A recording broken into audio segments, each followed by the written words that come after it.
ગુજરાતના માથે આજે પણ ડબલ અટેક રહેશે। રાજ્યમાં હીટવેવની સાથે માવઠાનો પણ ખતરો રહેવાનો છે।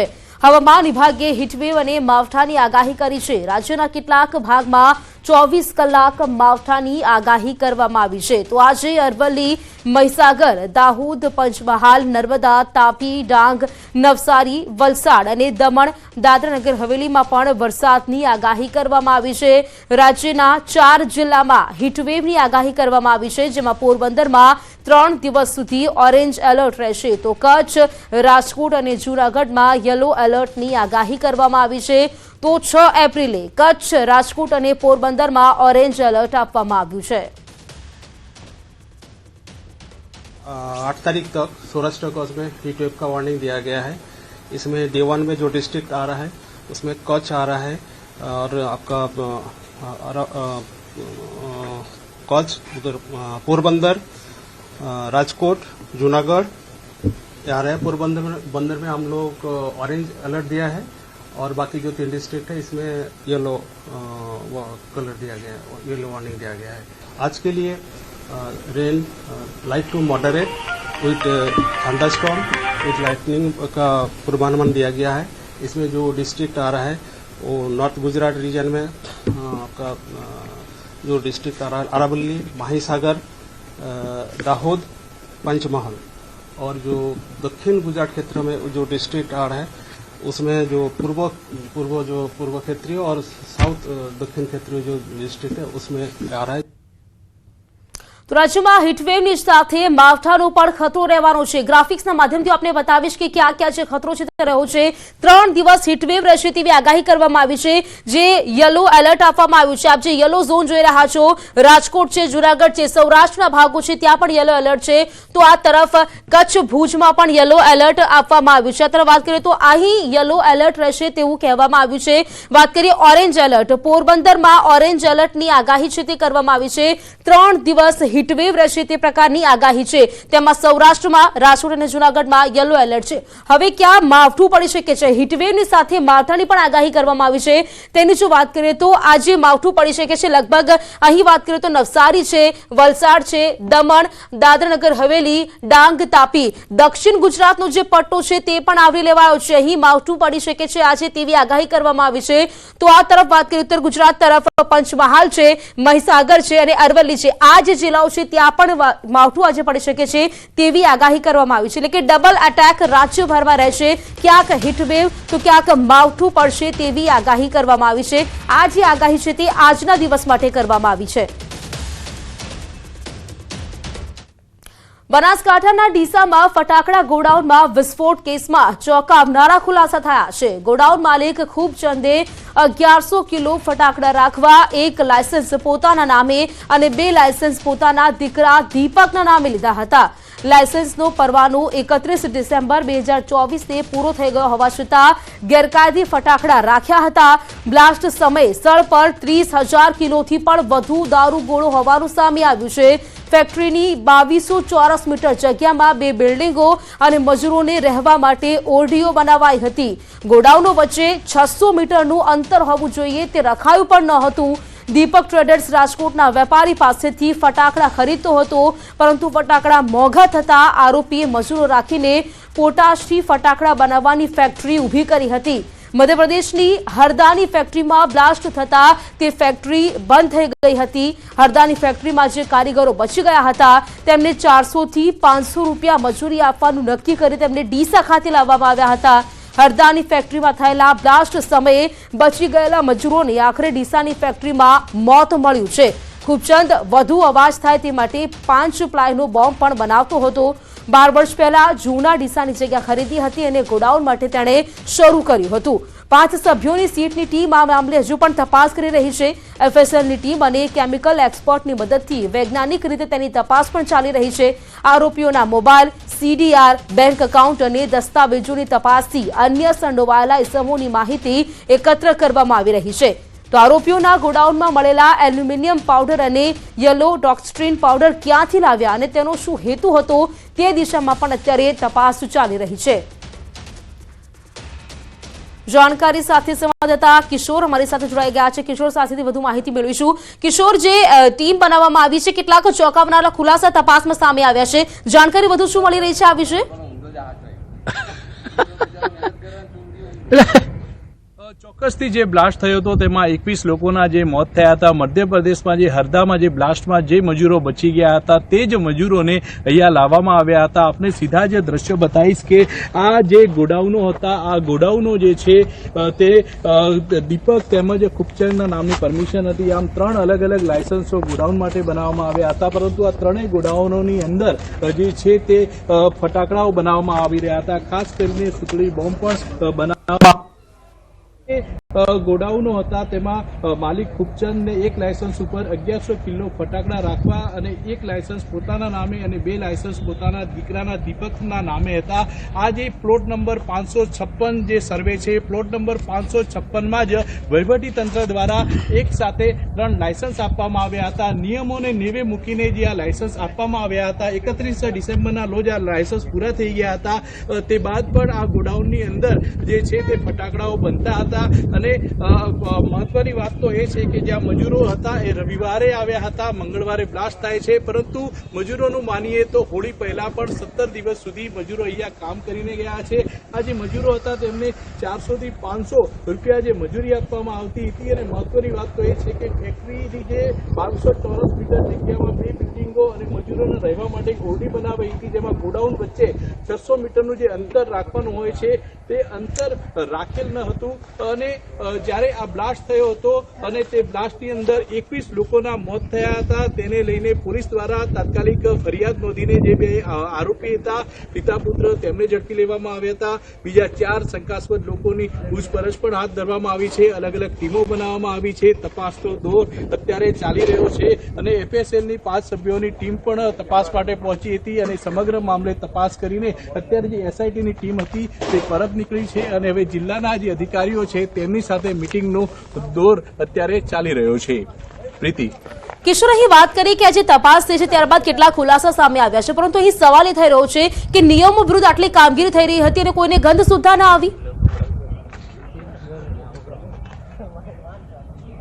મહત્વની વાત તો એ છે કે 31 ડિસેમ્બરના રોજ આનું લાયસન્સ રદ થઈ ગયું હતું। લાયસન્સ રિન્યુ માટે જે અભિપ્રાય પોલીસ પાસેથી લેવાનો હોય છે, પોલીસ 12 થી 15 જે માર્ચ છે તે વચ્ચે પોલીસ પહોંચી હતી અભિપ્રાય આપવા માટે। પોલીસે અભિપ્રાય નેગેટિવ આપ્યો હતો, છતાં પણ અહીંયા જે ફેક્ટરી હતી તેમાં ફટાકડા બનાવવાની કામગીરી જે ચાલુ હતી અને તે દરમિયાન જ આ બ્લાસ્ટ થયો હતો અને બ્લાસ્ટમાં 21 લોકોને જીવ ગુમાવવાનો વારો આવ્યો હતો। મહત્વની વાત તો એ છે કે 2018ની અંદર આ પ્લોટ નંબર 556ની અંદર ખૂબચંદના નામે જે છે તે લાયસન્સ ઇસ્યુ કરવામાં આવે છે।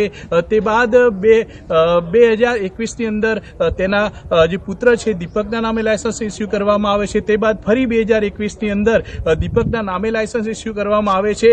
આમ આ પ્લોટ સર્વે નંબર 556નો જે પ્લોટ છે તેમાં એક સાથે 3 લાયસન્સ ઇસ્યુ કરવામાં આવ્યા હતા અને આ જે ગોડાઉનો છે તે અલગ અલગ જગ્યાએ રાખવાના હોય છે, પરંતુ આ ગોડાઉનો એક સાથે હતા અને 3 ગોડાઉનોની અંદર ફટાકડા બની રહ્યા હતા અને તે દરમિયાન જ આ બ્લાસ્ટ થયું હોય તેવું સામે આવ્યું હતું। મહત્વની વાત તો એ છે કે સમગ્ર મામલે અત્યારે એસઆઈટી તપાસ કરી રહી છે। પ્રીતિ, કિશોર, અહીં વાત કરીએ જે કર્મચારીઓ છે આ ફેક્ટરીમાં કામ કરી રહ્યા હતા તેમના પણ નિવેદનો લેવામાં આવ્યા હશે, તેમની પાસેથી કોઈ માહિતી સામે આવી છે આ વિશે?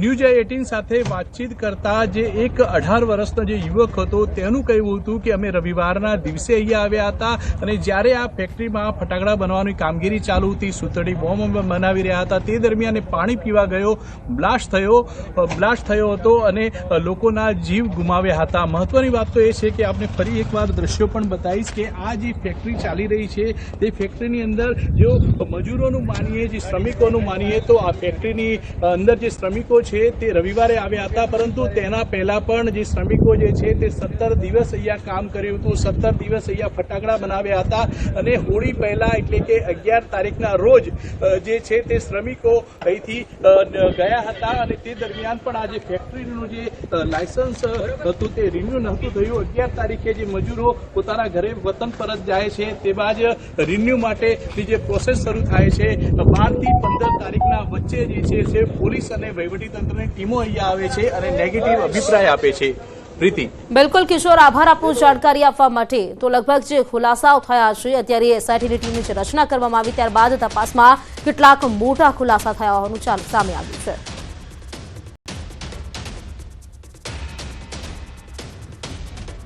તો બનાસકાંઠા ડીસા ગોડાઉનમાં બ્લાસ્ટનો મામલો. એસઆઈટીની ટીમ ગોડાઉન પર પહોંચી. એસઆઈટી અધ્યક્ષ ભાવિન પંડ્યા તપાસમાં જોડાયા છે. એક્સપ્લોસિવ એક્ટ અંતર્ગત ગુનો નોંધાયો છે. આગના કારણને લઈને એસઆઈટી તપાસ કરશે. ટેકનિકલ એક્સપર્ટ અને એફએસએલની ટીમ પણ હાજર છે.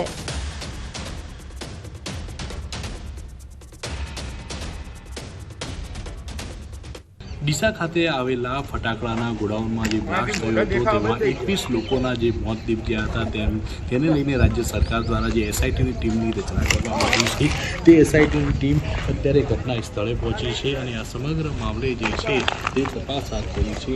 ખાસ કરીને એસઆઈટીના અધ્યક્ષ અને આઈએએસ સેક્રેટરી લેન્ડ રિફોર્મર્સ મહેસૂલ વિભાગના ભાવિન પંડ્યા, વિશાલ વાઘેલા, નાયબ પોલીસ અધિક્ષક H P Sanghvi, director forensic science laboratory J Gandhi, chief engineer માર્ગ અને મકાન વિભાગ અત્યારે ઘટના સ્થળે પહોંચ્યા છે અને આ સમગ્ર બ્લાસ્ટ કઈ રીતે થયો હતો, ગોડાઉનમાં કઈ રીતે કામ ચાલી રહ્યું હતું અને કયા કારણોસર બ્લાસ્ટ થયો હતો, બ્લાસ્ટ થવા પાછળના મુખ્ય કારણો કયા હતા તેની એસઆઈટીની ટીમ સાથે ટેકનિકલ એક્સપર્ટ અને ફોરેન્સિક એક્સપર્ટની ટીમ પણ મોજૂદ છે અને સમગ્ર મામલે અત્યારે તપાસ હાથ ધરવામાં આવી રહી છે. પોલીસની ટીમ તેમજ વહીવટીતંત્રના ટીમ પણ અત્યારે ઘટના સ્થળે છે અને આ સમગ્ર મામલે અત્યારે તપાસ હાથ ધરાઈ છે. પહેલાં એસઆઈટીની ટીમ દ્વારા જિલ્લાના જે વહીવટીતંત્રની ટીમો જે હતી તેની સાથે મિટિંગ કરવામાં આવી હતી અને તે બાદ આ ઘટના સ્થળે પહોંચીને અત્યારે તપાસ હાથ ધરાઈ છે. કિશોર તુવર, ન્યૂઝ 18 ગુજરાતી, બનાસકાંઠા. તો સુરતમાં ફટાકડા ફેક્ટરીમાં પોલીસની કાર્યવાહી. કતારગામ અને વરાછા પોલીસે ગુનો નોંધ્યો છે. લાયસન્સ વગર ફટાકડાનું વેચાણ કરતા હતા. બે દુકાનદારો સામે ગુનો નોંધીને તપાસ શરૂ કરી છે. કતારગામમાં 1.80 લાખનો મુદ્દામાલ જપ્ત કરવામાં આવ્યો છે તો વરાછામાં 1.20 લાખનો મુદ્દામાલ જપ્ત કરાયો છે.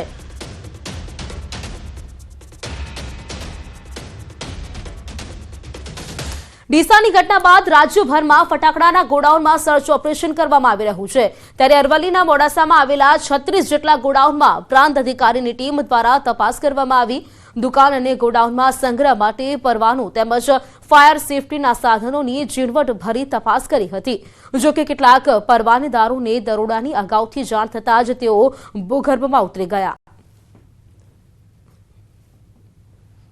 36 ફટાકડા સંગ્રહના પરવાનેદારોની તપાસ આજે હાથ ધરેલી છે.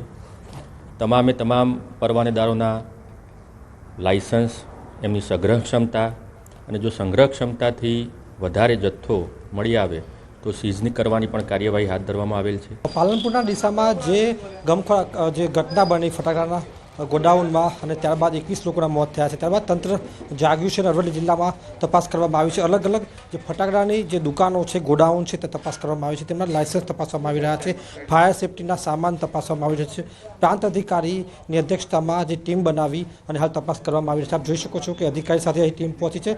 લગભગ 5 જગ્યાએ તપાસ કરવામાં આવી છે, જેમાં 3 જગ્યાએ જે દુકાનો બંધ જોવા મળી છે, 2 જગ્યાએ ગોડાઉનમાં તપાસ કરવામાં આવી છે અને જે ઝીણવટપૂર્વક તપાસ કરવામાં આવી છે. કોઈપણ પ્રકારની ક્ષતિ જણાય તેમનું લાયસન્સ રદ કરવા સુધીની કાર્યવાહી પણ કરવામાં આવશે. એટલે કે ડીસામાં ઘટના બની ત્યારબાદ તંત્ર જાગ્યું છે અને કાર્યવાહી હાલ કડક કરી છે. હાર્દિક પટેલ, ન્યૂઝ 18 ગુજરાતી, અરવલ્લી. જામનગરમાં ઇન્ડિયન એરફોર્સનું જેગવાર ફાઇટર પ્લેન ક્રેશ થયું, જેમાં એક પાયલટનું મોત થયું છે અને એક ઘાયલ છે. ઘાયલને જામનગરની હોસ્પિટલમાં ખસેડવામાં આવ્યા છે. સુવરડા ગામની સીમમાં મોડી રાત્રે આ દુર્ઘટના સર્જાઈ હતી. 2 બેઠકવાળા જેગવાર ફાઇટર પ્લેનમાં એરફોર્સના 2 પાયલટ હાજર હતા. ફાઇટર પ્લેન ક્રેશ થયાની સાથે જ આગ લાગી ઉઠી હતી. દૂર દૂર સુધી ધુમાડાના ગોટે ગોટા જોવા મળ્યા હતા. કલેક્ટર અને પોલીસના ઉચ્ચ અધિકારીઓ ઘટના સ્થળે દોડી આવ્યા હતા.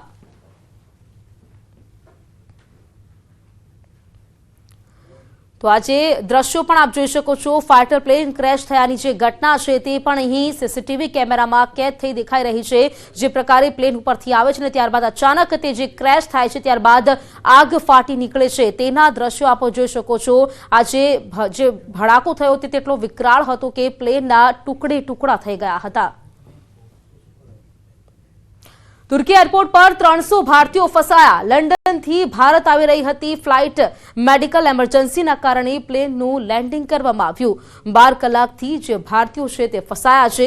વારંવાર રજૂઆત છતાં કોઈ નિર્ણય નથી કરવામાં આવ્યો ત્યારે ફસાયેલા યાત્રીઓમાં ભારે રોષનો માહોલ જોવા મળ્યો છે.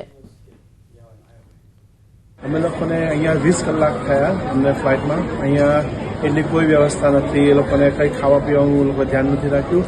અને એ લોકોએ જે વર્જિન એરલાઇનવાળાએ રિસ્પોન્સિબલ એ લોકોએ કોઈ रियल कम्युनिकेशन हमारे पैसेंजर के साथ में करी नहीं. 5 बजे हम लोग को सबको वो तो उतार दिया. फ्लाइट हॉल्ट पे आया. एक लेडी बीमार गिरे, उसको रिपोर्ट किया. फिर बाद में ये लोग ने फ्लाइट हॉल्ट किया 3 घंटे तक. સમાચારોમાં રોકાઈશું એક બ્રેક માટે. અન્ય સમાચાર આ બ્રેક બાદ.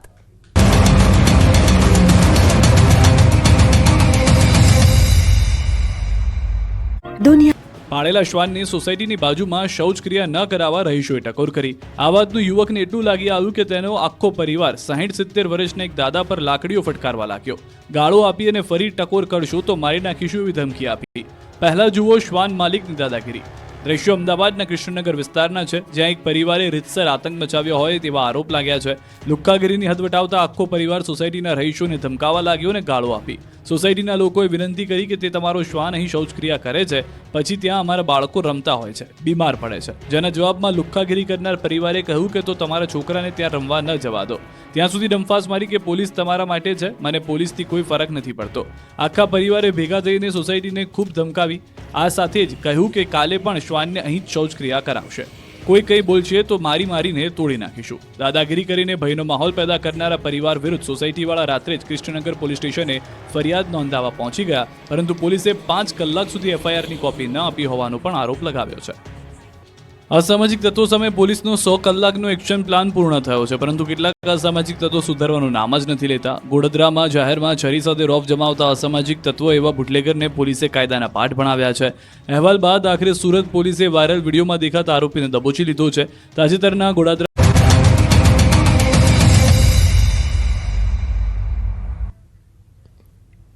બ્રેક બાદ ફરી આપનું સ્વાગત છે. રાજ્યના આરોગ્ય કર્મચારીઓનું આંદોલન યથાવત. બીજી તરફ આરોગ્ય મંત્રી ઋષિકેશ પટેલે આરોગ્ય કર્મચારીઓને અલ્ટિમેટમ આપ્યું છે, જે 3જી તારીખ સાંજ સુધીમાં હાજર થશે. તેમના વિશે સરકાર વિચારશે. આજ સાંજ સુધીમાં આરોગ્ય કર્મચારીઓને ફરજ પર હાજર થવા માટે સૂચના આપી દેવાઈ છે. ઉપરાંત માંગો સંદર્ભે કહ્યું છે કે ગ્રેડ પેમાં હાલ વધારો શક્ય નથી. પરંતુ આવતા સમયની અંદર જે લોકો 3જી તારીખ, આજે 3જી તારીખ થઈ છે, 3જી તારીખે સાંજ સુધીમાં જે લોકો હાજર થશે એના માટે સરકાર એ ચોક્કસ વિચારશે. પરંતુ 3જી તારીખ પછી અથવા તો 3જી તારીખ પછી હાજર થવા આવશે તો એના માટે પણ સરકારે શું કરવું, સરકાર પોતે પોતાની રીતે વિચારી અને નિર્ણય કરશે. તો આરોગ્ય મંત્રીની અધ્યક્ષતામાં પીએમજેએવાય યોજના અંતર્ગત બેઠક યોજાઈ હતી. મંત્રીએ જણાવ્યું કે 31 માર્ચ સુધીમાં આરોગ્ય માટે જનતાને 3,760 કરોડ રૂપિયા સરકારે ચૂકવ્યા. આવનારા વર્ષમાં નવા હેલ્થ પેકેજ, ટેકનોલોજી આધારિત પ્રોસિજરનો ઉમેરો કરાશે. વધુમાં તેમણે જણાવ્યું કે સ્ટેન્ટના ભાવ અંગેનો નિર્ણય હાલ પૂરતો મુલતવી રખાયો છે. 360 કરોડનો ખર્ચો કુલ્લે એ ગુજરાત માટે આ 31 માર્ચ સુધી થયો. અને એક જે આજે મહત્વનો નિર્ણય કર્યો, સ્ટેન્ટનો જે ભાવ યુએસએફડીએ અને આપણું ઇન્ડિયન મેક એમાં થોડો ડિફરન્સ નક્કી કર્યો હતો ક્વોલિટીના આધારે, પરંતુ હાલ પૂરતો એ નિર્ણય આપણે એને મુલતવી રાખ્યો છે. ભાવનગરમાં મેડિકલ કોલેજના ઇન્ચાર્જ ડીનનું રાજીનામું. ડોક્ટર સુનિલ ઝાએ રાજીનામું ધર્યું છે. અગમ્ય કારણોસર વીઆરએસ લઈ તેમણે રાજીનામું આપ્યું છે. પૂર્વ ડીન હેમંતાનું પણ રાજીનામું લેવામાં આવ્યું છે. અધિક ડીન ડોક્ટર અમિત પરમાર હવે ચાર્જ સંભાળશે.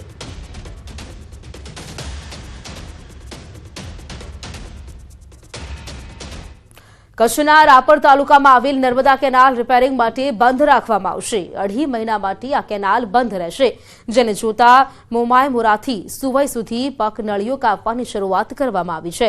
નગરપાલિકા અને અધિકારીઓએ ખેડૂતોને નળીઓ દૂર કરવા સૂચના આપી છે. રાપર શહેર અને ગ્રામ્ય વિસ્તાર માટે પીવાના પાણીનો જથ્થો અનામત રાખવામાં આવશે. 40,000ની વસ્તી ધરાવતા રાપરને નર્મદા આધારિત પાણી પૂરું પડાશે તો નગરપાલિકા પ્રમુખે નાગરિકોને પાણીની કરકસર કરવા માટે અનુરોધ કર્યો છે.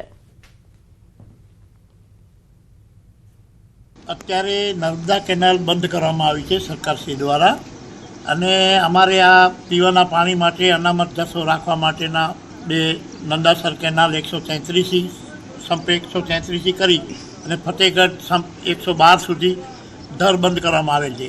એ વિસ્તારમાં જે કોઈ ખેડૂત કે મકનાળીવાળા માલધારી કે ખેડૂતો આવેલા છે એમને અમે આ પાણી ન ખેંચવા માટે ન લેવા માટે ડ્રાય રાખી છે. કેનાલના દ્વાર બંધ કરીને પાણી વચ્ચે રિઝર્વ રાખવામાં આવ્યું છે અને ખેડૂતોને સૂચના આપવામાં આવી હતી કે તમારા જે બકનાળા છે તે ઉપડાવી લો જેથી કરીને રાપર શહેરને પીવાના પાણીની તકલીફ ન પડે. પંચમહાલ જિલ્લાની જીવાદોરી સમાન પાનમ જળાશયના 10 રેડિયલ ગેટ બદલવાની કામગીરી હાથ ધરવામાં આવી છે. લગભગ 45 વર્ષ બાદ આ કામગીરી હાથ ધરાઈ છે. આ કામગીરી પાછળ 6.20 કરોડનો ખર્ચ થશે. પાનમ ડેમનું નિર્માણ 1977માં થયું હતું, જે 137 ગામોને પીવાનું પાણી તેમજ 36,000 હેક્ટર જમીનમાં સિંચાઈ સુવિધા પૂરી પાડે છે. જે રેડિયલ ગેટ બદલાશે તે રેડિયલ ગેટની ભૂમિકા જળાશયમાંથી પાણીને ફ્લડ દરમિયાન નદીમાં છોડવાની હોય છે, જેથી સમયાંતરે બદલવા જરૂરી હોય છે. 3 વર્ષ સુધી રેડિયલ ગેટ બદલવાની કામગીરી કાર્યરત રહેશે. પાનમ યોજનામાં કુલ સંગ્રહ શક્તિ 578 MCM છે. આ ડેમ ખાતે કુલ 10 દરવાજા આવેલા છે, 10 રેડિયલ ગેટ આવેલા છે. હાલમાં આશરે 45 વર્ષ પછી આ રેડિયલ ગેટ બદલવાની કામગીરીનું આયોજન કરવામાં આવેલું છે. જામનગરમાં ગેરકાયદે બાંધકામો પર બુલડોઝર ફર્યું. સાયચા ગેંગના ગેરકાયદે બાંધકામોને દૂર કરવામાં આવ્યા છે. બંગલા સહિત 11 પાકા ગેરકાયદે બાંધકામ સામે પગલાં ભરાયા. સાયચા ગેંગ સામે હત્યા, બળાત્કાર, મારામારી સહિતના અનેક ગુનાઓ નોંધાયેલા છે. તો એસપી પ્રેમસુખ ડેલુ અને કલેક્ટર કેતન ઠક્કર સહિતના ઉચ્ચ અધિકારીઓની ઉપસ્થિતિમાં ડિમોલિશન કરવામાં આવ્યું. બેડી વિસ્તારના સર્વે નંબર 40માં આવેલી સરકારી જમીન પર દબાણ દૂર કરવા માટે કાર્યવાહી કરવામાં આવી છે. 10 થી 12 કરોડની જમીનનું દબાણ દૂર કરવા ડિમોલિશન કરાયું. જામનગર શહેરમાં જામનગર મહાનગરપાલિકા વિસ્તારના બેડી વિસ્તારમાં આજરોજ સરકારી જમીન ઉપર થયેલા દબાણોને દૂર કરવાની કાર્યવાહી ચાલુ છે. અંદાજે 10,000 ચોરસ મીટર જેટલી જમીન ખુલ્લી કરવામાં આવી રહી છે અને જેની બજાર કિંમત 10 થી 12 કરોડ રૂપિયાની થાય છે અને એનો કબજો સરકાર પક્ષે સંભાળી લેવાની કાર્યવાહી ચાલુ છે. 11 મકાન છે. 11 મકાનનો જે નિર્માણ કાર્ય છે અત્યારે કરવામાં આવી રહ્યો છે અને એ જે કુખ્યાત જે સાયચા બંધુ છે જે લોકો પર ઘણો બધા ગુનાઓ દાખલ થયેલા છે અને આ ઉપર હત્યા, ખંડણી, વ્યાજ વટાના ગુનાઓ દાખલ છે અને આના ગેરકાયદેસર બાંધકામ જે જામનગરમાં કુખ્યાત સાયચા બંધુઓના 11 જેટલા બાંધકામ ઉપર ફરી દાદાનું બુલડોઝર છે તે ચાલવા માંડ્યું છે અને જે પ્રકારે મેગા ડિમોલેશન છે તે હાથ ધરાયું છે. હું સીધા જ દ્રશ્યો દેખાડીશ. જામનગરના ખેડેશ્વર વિસ્તારમાં ચુસ્ત પોલીસ બંદોબસ્ત સાથે હાલ ડિમોલેશન કામગીરી છે તે શરૂ કરાઈ છે. જુદા જુદા 11 જેટલા મકાનો છે. આ મકાનોને હાલ તોડી પાડવા માટે જે બુલડોઝર છે તે ચાલી રહ્યું છે. અહીં કલેક્ટર, એસપી સહિતના ઉચ્ચ અધિકારીઓ પણ પહોંચ્યા હતા અને અહીંના પ્રાંત છે એમની સાથે સીધી વાત કરીશું. શું કહેશો સાહેબ, કેટલા બાંધકામો દૂર કરવા કાર્યવાહી અને કયા પ્રકારનું ડિમોલેશન કાર્યવાહી? આજરોજ કલેક્ટર સાહેબના માર્ગદર્શન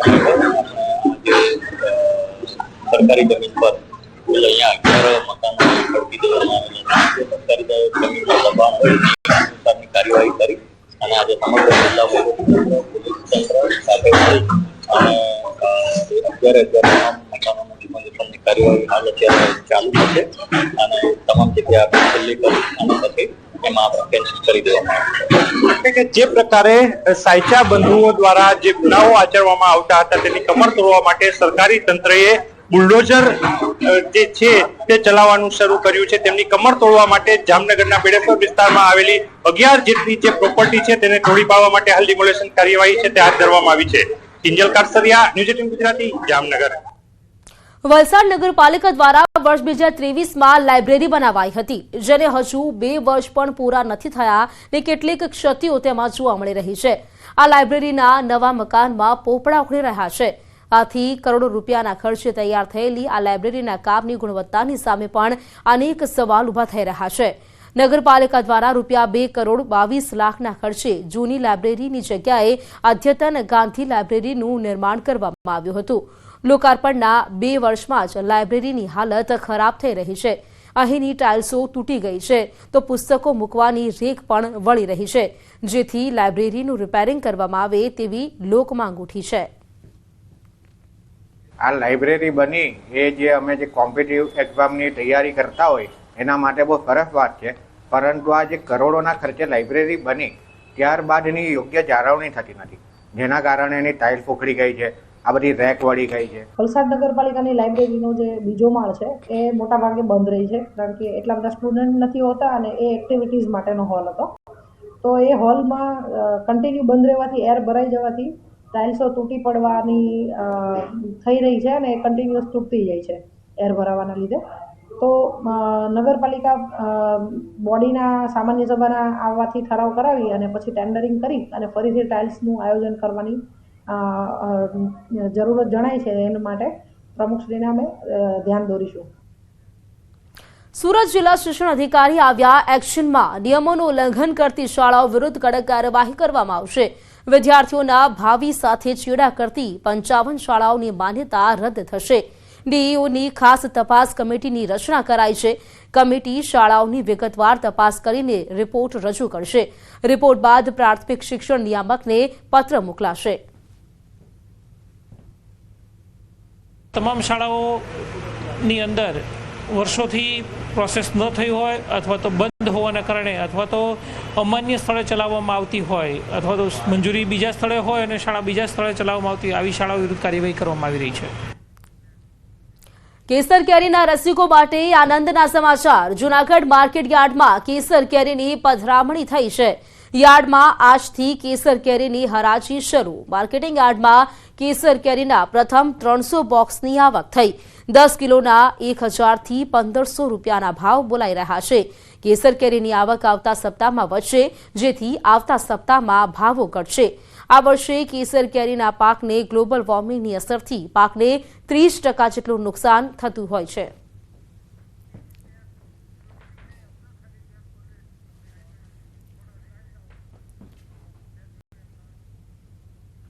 ફરી આવ્યો છે વર્ષનો એ સમય. ન્યૂઝ 18 રાઇઝિંગ ભારત સમિટ 2025 એક સાથે લાવી રહ્યું છે એ મોટા નામોને જેઓ ભારતનું ભવિષ્ય ઘડશે. 8મી અને 9મી એપ્રિલે ભારત મંડપમ નવી દિલ્હી ખાતે આ ઇવેન્ટમાં તમે પણ બનો ભાગીદાર. આ લિંક પર આજે જ રજીસ્ટર